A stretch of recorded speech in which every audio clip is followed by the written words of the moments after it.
বিষয়টা যদিও ক্রিকেট, কিন্তু আসলে বিষয়টা ক্রিকেটের না, বিষয়টা আসলে পলিটিক্যাল।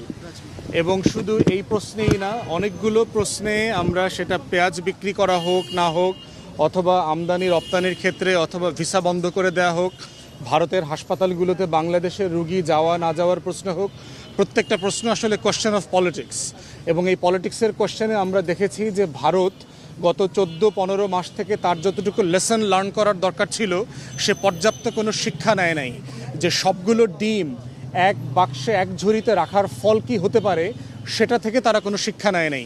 আমরা বারবার বলেছি যে প্রাতিষ্ঠানিক সম্পর্ক তৈরি করা দরকার বিটুইন দ্য কান্ট্রিজ।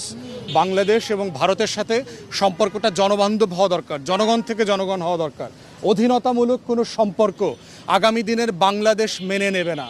যে সরকার আসুক, যেই চুক্তিতেই আপনি আনেন না কেন, আপনি মনে করে থাকেন, আপনি যাই মনে করে থাকেন যে আগামী দিনে সব কিছু আপনার নিয়ন্ত্রণে থাকবে, সেই বাংলাদেশ আপনারা দেখবেন না। অতএব দিল্লিকে আমরা আহ্বান করছি, please come back to your senses.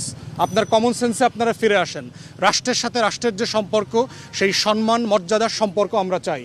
আপনার স্বার্থ, আপনার সভরেন্টিও আমার কাছে গুরুত্বপূর্ণ এবং আমরা সম্মান করি। আমার স্বার্থ, আমার সভরেন্টিকেও আপনাকে সম্মান করতে হবে।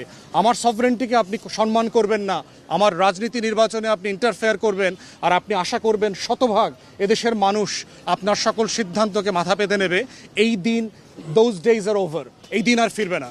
অতএব বাংলাদেশের সাথে ভারতের সম্পর্ক হইতে হবে মর্যাদার সম্পর্ক, সম্মানের সম্পর্ক, এবং আপনাদের সভরেন্টির, আপনাদের টেরিটোরিয়াল ইন্টিগ্রিটির প্রতি আমাদের ফুল রেসপেক্ট আছে। এটাকে মেনে নিয়ে আমরা বলছি, জাতীয় স্বার্থের প্রশ্নে বাংলাদেশের তরুণ প্রজন্ম, জুলাই অভ্যুত্থানের প্রজন্ম এই স্বার্থের কম্প্রোমাইজ আর মেনে নেবে না।